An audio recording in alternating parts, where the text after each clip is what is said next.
Hi, my name is Matt Nichols, this is ClassicCarsDriven.com, and today we're driving a Series 1.5 E-Type Jaguar.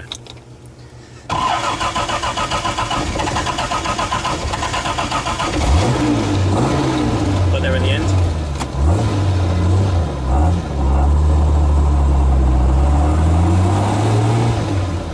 Now this is quite an early car. It's not a Series 1, it's a Series 1.5, so I think it's had a few Series 2 bits and pieces added. As we pan around the car and look at various shots, if you notice anything untoward, or you think that's not, hang on a sec, that's not a Series 1.5, we welcome your feedback directly on the website, or if you're watching this through YouTube, then there's a comment on YouTube, why not? Now this Series 1.5 car shares a lot of things with the Series 2 car. For instance, this one's got the later 4.2 engine, replacing the earlier 3.8 unit.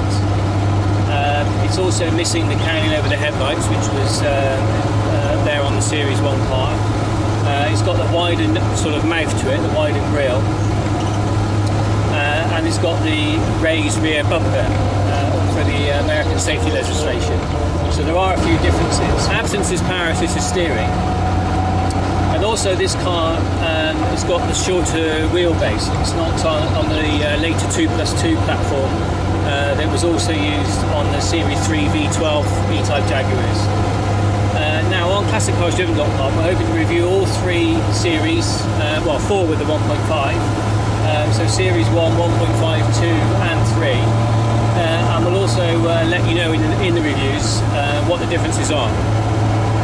Now this car hasn't got the power assisted steering, still got a very thin rim steering wheel, which seems to be the trend in the 60s. A lot of the cars we drive from that area have got that same sort of star steering wheel. It's got the same very long bonnet, that's still the same on an E-Type, but you've just got to be a bit careful at junctions as I'm approaching one now. I just want to make sure I'm not going to stick it out in front of something that's coming. We're okay.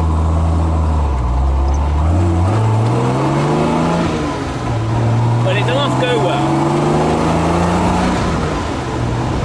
and that's what I particularly like about all the E-Types I've driven, either 4.2 or V12, is that they've all got terrific pace.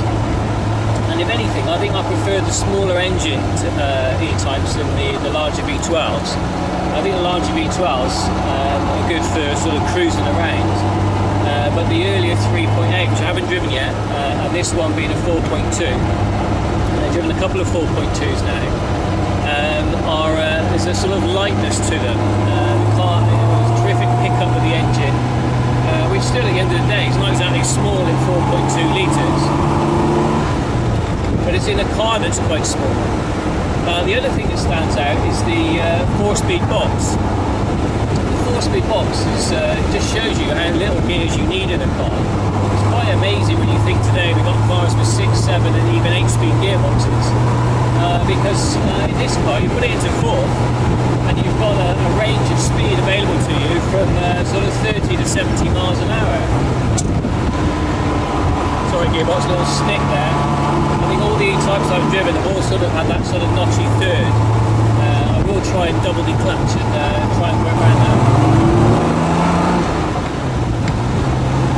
There is over the brakes from the earlier model, and I have to say they're not as good as the later Series 2 and Series 3 brakes, which really are sort of right up to modern day standards. So you do have to plan the braking in advance. These are sort of firm press of the pedal, and the rate of deacceleration certainly does not match how firmly you're pressing.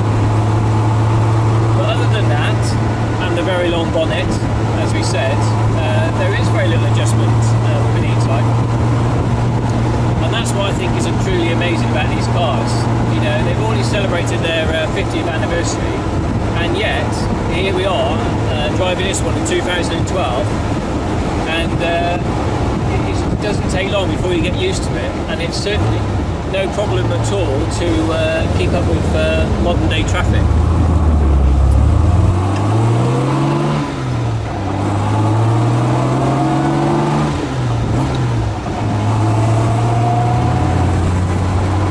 I've been Matt Nichols, this has been ClassicCarsDriven.com, and Today we've been reviewing the E-Type Jaguar Series 1.5 Convertible.